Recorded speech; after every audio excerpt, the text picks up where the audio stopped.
Hello everyone, today I wanted to go over the Fiora matchup in full detail. It's definitely not an easy matchup, but it is super easy to go 0-10 into her if you aren't careful.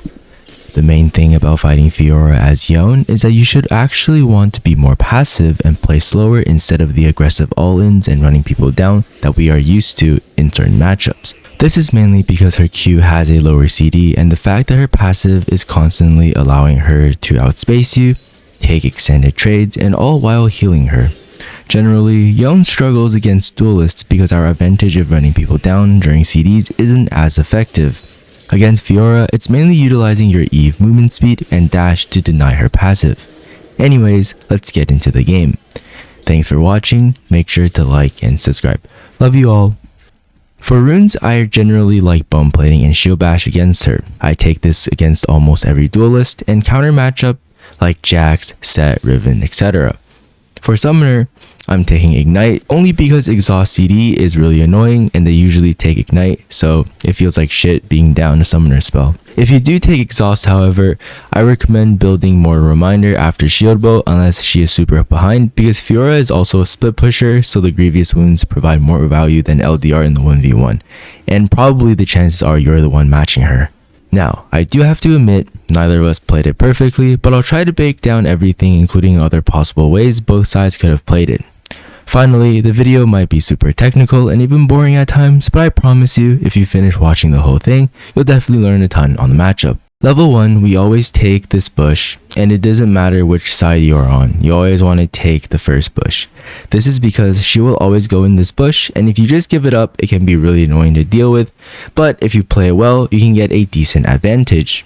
You can choose to stand at the top edge or the opposite edge like I am, but recently I prefer the current spot because level 1 all-ins against Fiora is honestly a 50-50 that requires you to hit everything while making sure she doesn't really get vitals off to win, and also she might ward like as you see here. I'm hugging the wall really tightly to deny passive, but my dumbass threw a Q and missed, so I get hit, and no vision in the bush doesn't help either. If she doesn't get passive, then usually you get a auto Q off and she's only able to get a Q off. If she decides to greed for more, then you can fight her, and honestly that's probably you favored. Usually we should just try and wait until level 3 before doing anything, so when she shows up and the vital shows on her side, I immediately back off to try and reset it, but then she doesn't want that, so she chases after me. This is fine because the wave interacted with her a little, causing it to push into us, and it's honestly fine to give some minions early. If she hadn't chased us, then the vital would just appear on the opposite side and we would lane as usual, being able to walk up and all.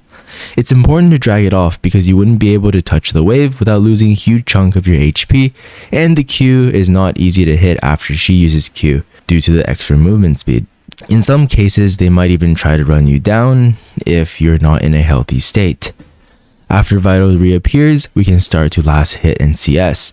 Here I miss Q, but her Q is on CD, so I walk up to auto her as she goes to CS. Just maintain distance and CS when you can. Level 2 is better because if she goes to Q Vital, you can use W shield to block the damage fully while getting a Q shield bash proc off if you are lucky.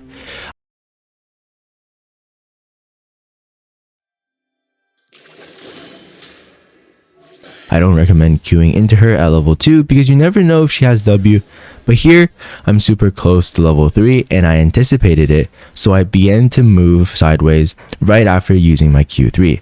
This only works though if your Q3 is from a farther range, or it will hit you before you can move out, assuming they have human reaction speeds. With that comes level 3, i.e. upwards but not range for vital, and use W to proc bone plating. We space each other a little there and I back off. The reason why we go in is because she has no W and we can use W shield to block any damage, so maybe I could have been more aggressive during W shield, or it might have been better to use E in the other direction, which could have led to more gain. But now she procs vital when I go to CS, and I want to hit level 4 first here, so I use Q on the wave and drag to bush if she tries to go on me. As I'm near level up, I go onto her and she for whatever reason did not Q away but into me, which led to her death.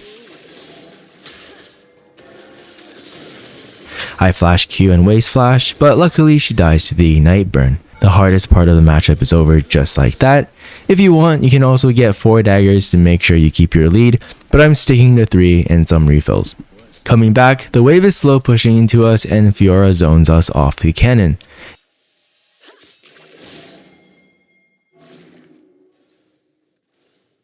In a spot like this, you just need to E as soon as she uses Q to block the Vital, and even if it hits, you can readjust yourself so the next one wouldn't, but my head was focused on predicting her Q with my Q, which costed me a lot. Fiora knows I have W, so she doesn't want to just Q straight up and succeeds in baiting it. As the wave pushes, we give her Q range and immediately back off, but she uses W to hit Vital and we block that with W.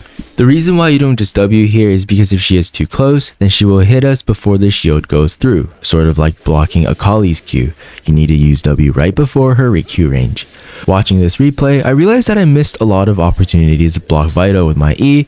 I'm not sure if I just didn't react or I was being too passive for no reason, but at least you guys know. Just in this fight alone, I missed 2 opportunities to do so, but maybe it's because I wanted to base, so I didn't care. I played this a while back, so I can't remember everything from the top of my head. Sometimes you can try to bait her W when you have Q3 in hand with your W.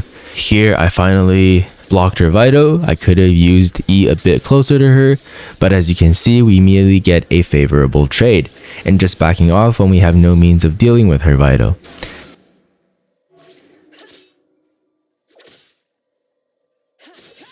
Next, she randomly used QW, and we just E into her face and finish her off. In this next fight, we first stack on wave and back off when she looks to proc Vital. With Q3, I E to deny Vital, but funny enough, Vital expired and the next one refreshed in her face, but it's fine with Q3 when she doesn't expect it, and block the next Vital with W before finishing her off again.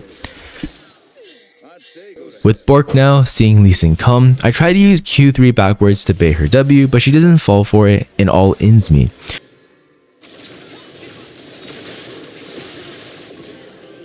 You might think that I would have been screwed without Lee, but my E was on cooldown, so I would have never done this without him in the first place.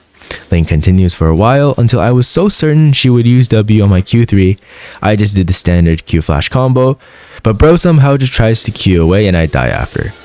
But it's fine, we get the turret and Lee takes the kill. I don't know if my flash R was too slow or something, but that wasn't very ideal. So that was the main laning part. I'll do a quick summary at the end. I continue to split push side lane and base the group of my team for Drake. We caught them in our jungle before Drake spawned, and I take mid wave before going back to Drake.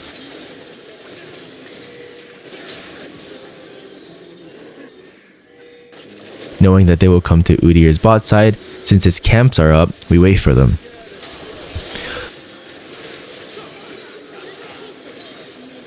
With Sylas dead, bot tier 2 is left undefended.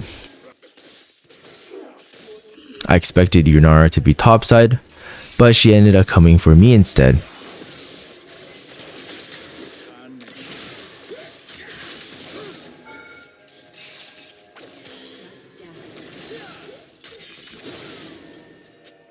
I trade off Sylas and thought she would catch up to me, but maybe just trying to run away was better.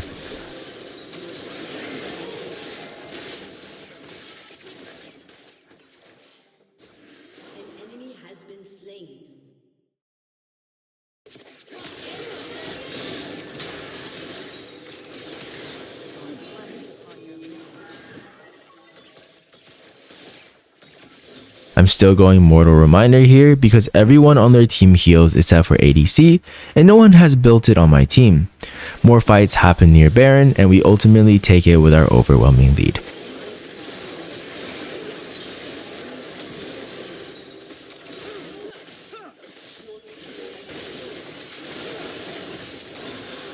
I chose to greed a little more and thought it was safe, but Fiora came through with an unexpected TP.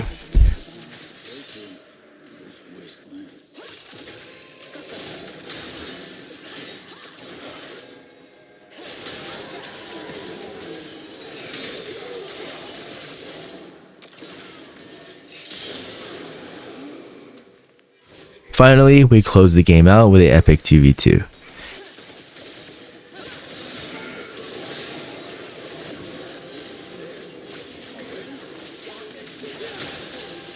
In summary though, to fight Fiora, there are 3 key things for you to remember in terms of Yone. Play safe and avoid all-ins before level 3 unless you are certain. Second, use your W shield to block her vital when she dashes to you and get auto Qs off. Thirdly, use your E dash and its movement speed to block vital and readjust your position. Of course, there are standard things like using the terrain to block her vital, buying Grievous if needed, and so on. Thanks for watching, make sure to like and subscribe. Bye bye.